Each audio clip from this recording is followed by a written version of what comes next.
우리가 이제 음악을 연주하고 이해하기 위해서 제일 중요한 거는 악보를 해석하는 능력이 필요하다 그랬잖아요. 그러니까 팁 하나 간단하게 알려드리면서 음악을 이해하는 거, 악보를 이해하는 어떤 방법론, 무엇을 해야 되는가라는 것을 한번 정리를 해보면서 팁을 드리도록 하겠습니다. 이제 악보를 딱 받았어요. 그러면 제일 첫 번째 뭐를 하라고 지난 시간에 가르쳤죠? 그게 메이저냐, 마이너냐를 본다 그랬죠. 메이저 마이너를 구분할 줄 아시죠 이제. 그래서 악보만 받으면 이게 메이저냐 마이너냐라는 것을 정확하게 아셔야 된다라는 거죠. 그러면 어떻게 할까요? 장단주를 아는 방법은 첫째, 샵이나 플랫이나 붙어 있는가?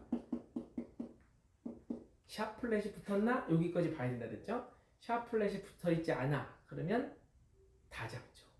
샵이 하나 붙었어. 그러면 사장조. 샵이 3개 붙어 있어. 그러면 가장조. 이렇게 된다 그랬죠.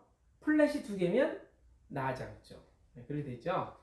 그 다음에 플랫이 하나 붙어 있어. 그러면 바장조. 이거를 내 머릿속에 딱 지우개 이러지 말고, 영화 제목에 내 머릿속에 지우개 이러지 말고 내 머릿속에 저장을 해 놓으셔야 됩니다.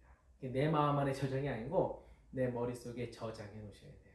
그래서 그것이 그 장조의 이름이라 그랬는데, 그 조건대로 끝나지 않는다는 것은 반드시 3도, 단 3도 아래로 끝나는 경우가 딱 한 경우가 있을 수 있다 그랬죠. 그런 경우에는 단조를 한다. 이것을 먼저 확인하셔야 돼요. 예를 들면 오빠 생각이라는 악보를 볼게요. 오빠 생각은 샵이나 플랫이나 딱 봤더니 없어요. 그러면 다장조죠. 다장조는 뭐예요? 다장조가 개 이름이 도죠. 도. 그러면 이 노래가 도로 끝났는지를 보는 거예요. 끝났다는 얘기는 마지막 가사가 붙어있는 개 이름을 이야기합니다. 마지막 가사가 봤더니 오신다더니에 니. 그래서 니라는 그 가사가 붙어있는 개 이름이 뭔가 봤더니 정말 도예요. 도로 끝났어. 그러면 어떻게 돼요? 아, 이거는 장조이구나. 왜? 이 조건에 맞아 떨어지잖아. 그래서 장조라는 거예요. 그러면 어떻게 해야 될까? 이 노래는 뭐 가사가 애틋한 거 이런 것들은 감안하고더라도 본질 자체는 일단 밝음이구나, 맑고 밝음이구나라는 걸 먼저 가슴속에서 딱 안고 시작하는 겁니다. 그래서 그 다음에 만약에 이게 도로 끝나지 않으면 어떤 경우가 있다 그랬죠? 단삼도 아래인 라로 끝나는 경우가 있을 수 있어요. 그 라로 끝나게 되면 단조, 영어로는 A죠. A, 근데 단조니까 마이너가 붙어서 A 마이너 곡이 되는 거고, 이 노래는 도로 끝나는 장조니까 C 장조가 되는 겁니다. 그래서 이 노래는 처음 시작이 C 코드인 것이에요. 지난 시간에 설명드렸죠. 이렇게 장단조를 구분하고, 두 번째, 몇 분의 몇 박자인가? 노래가 몇 분의 몇 박자인가를 먼저 잘 보셔야 돼요. 이 노래는 4분의 3박자죠. 4분의 3박자. 4분의 3박자의 개념은 뭘까요? 4분음표가 한 마디에 3개가 있는 것. 이렇게 설명을 하는 것은 일반적인 거고요. 저는 거기에 더 포함해서 밑에 있는 4분음표를 한 박자의 기준으로 삼는다라는 것까지 기억하셔야 됩니다. 다시 한번 말씀드릴게요. 4분의 3박자라는 것은 4분음표가 한 마디에 3개를 포함하는 것은 맞는데, 거기에 우리가 더 이해할 걸 한 박자의 개념, 기준 자체를 4분음표로 기준으로 해서 잡는다라는 것이에요. 그 한 박자를 4분음표를 기준으로 하는데 그것을 한 마디에 3개가 들어있는 것, 이게 정확하게 4분의 3박자. 그러면 4분의 3박자를 똑같은 것의 4분의 3박자를 분해를 이렇게 산수적으로 하면 8분의 6이라는 것도 돼요. 8분의 6이나 4분의 3박자나 인수분해하고 그러면 똑같은 개념이죠. 조금 더 세분화하는 것이죠. 이거는 그 대신 뭐가 다르냐? 8분음표가 6개 있는 거나 8분음표가 6개 있는 거나 4분음표나 3개가 있는 거는 결국은 같은 개념이거든요. 길이가 산수적으로 똑같아요. 근데 뭐가 다른 걸까요? 한 박자를 기준으로 하는 게 4분음표냐 8분음표냐에 대한 차이예요. 한 박자의 기준을 나는 8분음표로 잡는데 이거를 6개를 넣는다라는 것으로 개념으로 보면 조금 의미가 달라지죠. 그죠? 산수적으로 4분의 3이나 8분의 6은 같은 개념이지만 이제 연주를 하는 기준의 입장에서 봤을 때는 이렇게 다르다라는 것이에요. 그러니까 4분의 3 곱하기 2번을 하게 되면 8분의 6이 되는 거니까 그리고 연주는 그렇게 하는데 어쨌든 개념은 한 박자를 기준하는 게 8분의 표냐 4분의 표냐에 대한 차이가 다르다라는 것을 꼭 기억해 주시고요. 자, 이 노래는 4분의 3박자 왈츠니까 꿍작작 이렇게 되죠. 한 박자 4분음표를 한 박자에 하나인데 하나 둘셋 이게 3개 들어있는 거죠.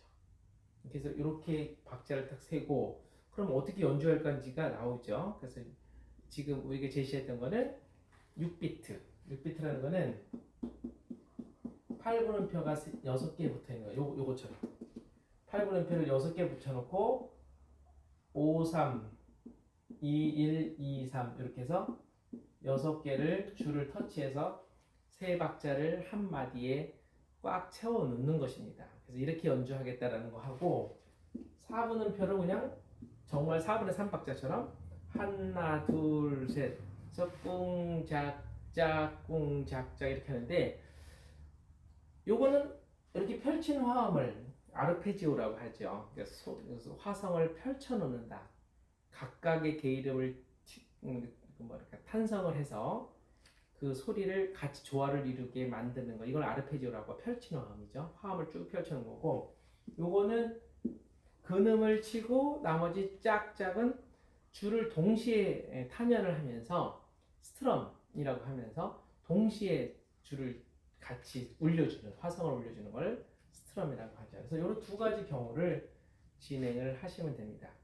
그리고 만약에 아르페지오 느낌으로 보면은 뭐 손가락을 가지고 엄지로 근음을 치고 나머지 1, 2, 3번 손가락을 이렇게 쫙 내리지 말고 각각 잡고 있는 상태, 아르페지오처럼 잡고 있는 상태에서 동시에 자기 줄만 이렇게 올리면 그걸 이제 블록 기법이라고 하죠. 그러니까 블록을 쌓아놓는다, 벽돌 쌓아놓듯이 화성을 이렇게 쌓아놓는 기법을 블록 기법이라는데 이것도 굉장히 예쁘고 좋은 기법이라고 생각합니다. 그러니까 동시에 탄현하는 것도 예쁘지만 각각 줄을 하나씩 튕겨서 블록을 쌓아놓듯이 화성을 쌓는 것도 되게 예쁜 기법인데 어쨌든 그런 식으로 해도 여기 두 번째 리듬이 되죠. 어떤 리듬으로 할 것이냐 박자를 정하고 그 다음에 뭘 해야 될까요? 가사를 좀 봐야 되겠죠. 그래서 가사를 보게 되면 이 노래를 또 이해하는데 가장 중요한 역할을 합니다. 제가 지난번에 말씀드렸죠. 오빠 생각은 우리나라 독립을 위해서 항쟁하다가 집에 오지 못하는 오빠를 그리는 거니까 되게 안타깝지만 그런 안타까운 사연들이 있구나 라는데 그 안타까움이 거기서 머무르는 게 아니라 첫 번째 있는 상위 장단조의 개념에 의해서 그 장조로 해석을 했기 때문에 안타까움도 예쁜 추억으로 그리고 그 좋은 오빠로서의 그런 모습을 그리려고 노력하는 것이지. 그러니까 안 오는 오빠를 포커스를 맞춰지는 게 아니라 늘 나에게 잘해줬던 그 오빠에게 포커스가 맞춰진다. 그래서 방향 자체가 달라집니다. 가사를 잘 하고 노래를 할 때 보면 가사를 전달하는 데 있어서 상당히 잘 못하는 경우도 있고 하물며 어떤 분은 가사가 뭔 내용인지도 모르고 그냥 뜸이면 뜸이고 북이면 북이야. 그러니까 글자로 이해하는 거지 내용을 이해하지 못하는 경우가 많이 있거든요. 그러면 정말 그 노래를 이해하는데 상당히 좀 문제가 있는 거죠. 그래서 정말 중요한 거는 그 가사를 어떻게 전달하느냐 그 전달력에 대한 문제도 되게 중요합니다. 그래서 가사를 잘 의미를 처음 시작하기 전에 몇 번이고 다시 읽어보고 그 뜻을 생각하면서 어떻게 전달을 할 것인가. 그래서 저는 이거를 늘 수업 중에도 얘기하지만 대사다 이런 얘기해요. 그리고 아름다운 시라는 이야기도 하고 그래서 그 아름다운 시와 대사를 가지고 읊어버리고 마는 게 아니잖아요. 전달을 하는 거잖아요. 그래서 대중들에게 이 음악을 듣는 사람들에게 이제 어떻게 내용을 잘 전달할 것인가를 잘 고민하셔야 되고 그 내용을 그러기 위해서는 먼저 이해를 해준다는 것이 굉장히 중요하죠. 그래서 가사 중요하고요. 그 다음에 멜로디를 당연히 봐야죠. 멜로디를 보는데 처음에는 딱 보고는 모르잖아요. 그럴 때는 어떻게 해요? 그래서 처음에는 제가 여기 오빠 생각 아까 숙제할 때 처음에 개 이름으로 쳐보라는 이유가 우리가 악기를 가지고 있는 우리는 상당히 유리한 겁니다. 어차피 내 목소리를 그 음을 탁탁 잡아서 그 음을 내기는 어렵지만 정확한 그 튜닝이 되는 악기는 이 악보대로 있는 걸 그대로 연주를 하게 되면 그 노래가 나오는 거잖아요. 그래서 음률을 가지고 박자에 맞춰서 한번 이렇게 쳐보시는 거예요. 그래서 아, 이런 음률을 가지고 있구나. 그래서 그런 리듬을 가지고 멜로디를 해보고, 저도 개인적으로 예전 얘기해보면 내가 알고 있는 노래하고 내가 기타를 쳐보면서 직접 노래를 쳐본 거하고 생각보다 내가 알고 있는 게 잘못됐다는 것들을 많이 발견하게 됐던 기억이 있습니다. 그러니까 우리가 보통 많이 듣고 또 함께 그냥 편하게 뭐 예를 들면 뭐 노래방이나 아니면 뭐 어우러져서 함께 노래를 부를 때 우리가 알고 있었던 그 노래와 악보에서 제시하는 그 음률에 대한 정확성을 가지고 기타로 연주해 봤을 때 차이점을 많이 발견할 때가 많아요. 그래서 그런 경우는 우리가 악기를 연주하는 우리로서는 정확한 음정을 가지고 일단 접근을 하시는 것이 맞다고 봅니다. 그래서 그것을 변화시키고 조금 늘리고 이런 것들은 그 다음 문제고요. 일단 정박의 정확한 음정을 가지고 일단 먼저 이해를 하는 것이 먼저이기 때문에 우리가 잘못 알고 있는 것들 이런 것들도 바로 잡아야 되고요. 그래서 악기를 연주하면 노래방에서 노래하거나 합창을 하거나 그럴 때 틀릴 일이 거의 없습니다. 그런 장점들을 가지고 있죠. 그래서 멜로디도 어떤 멜로디 라인인가를 쭉 보시는 게 좋고 그 다음에 전체적인 흐름에서 봤을 때 어디가 인트로인가 노래 흐름을 좀 봐야 되겠죠. 전주는 어떻고 뭐 후주는 어떻고 어디를 생략해도 되는가 이런 것들 좀 보고 그 다음에 벌스가 어디고 그 다음에 코러스가 어디고 이런 것들을 구분해서 부분별로 보면서 이 흐름 속에서 코드가 어떻게 전개가 되는가 이런 게 흐름 안에는 이제 코드를 같이 보는 거예요. 코드가 145로 주로 흘러가는가 아니면 1625, 1도, 6도, 2도, 5도 이렇게 흘러가는가. 1625는 뭐 있어요? C, A 마이너, D 마이너, G7이죠? 그거 뭐예요? 이루어질 수 없는 사랑.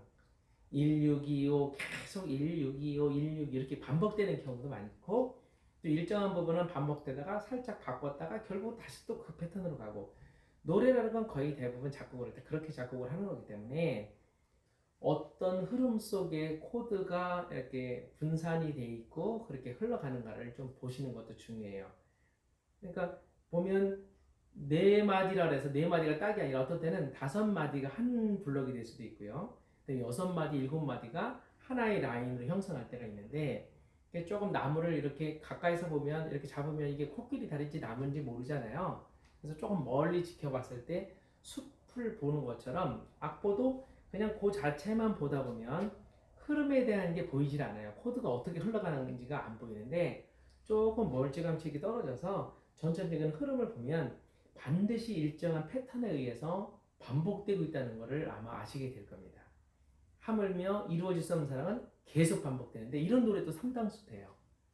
그래서 그것이 145냐, 1625냐, 1425냐, 뭐 165냐, 1345냐 여러 가지 패턴이 있어요. 그거는 일정한 패턴인데 제가 다이아토닉 코드는 무엇을 해도 다 어울린다 그랬잖아요.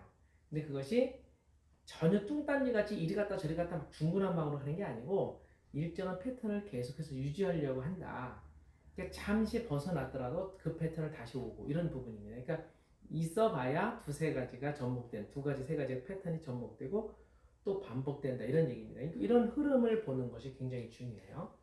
그래서 이런 부분들이고 우리가 그동안 코드 연습해왔던 6개 코드를 C부터 쭉 C까지 이렇게 반복해서 했던 거는 그 흐름은 지금 아까 말씀드린 이 코드 노래가 만들어지는 코드의 흐름 중에서 가장 많이 흘러가는 어떤 하나의 코스 중에 하나다라고 생각하시면 됩니다. 그래서 전체적인 흐름만 보면 노래 연주하는 데서 어렵지 않아요. 그래서 보는 것도 계속 보고만 치는 게 아니라 뭐 절대로 아니면 한 줄대로 아니면 전체적인 동기대로 쭉 한 번에 훑어보고 또 연주하고 이렇게 돼야지 좀 자신감 있게 되고 자연스럽게 되는 거고 나중엔 결국은 이제 감성 이 작사자와 작곡자가 원했던 그런 부분의 분위기를 우리가 만들어갈 수 있는 건 결국 감성 라인까지거든요.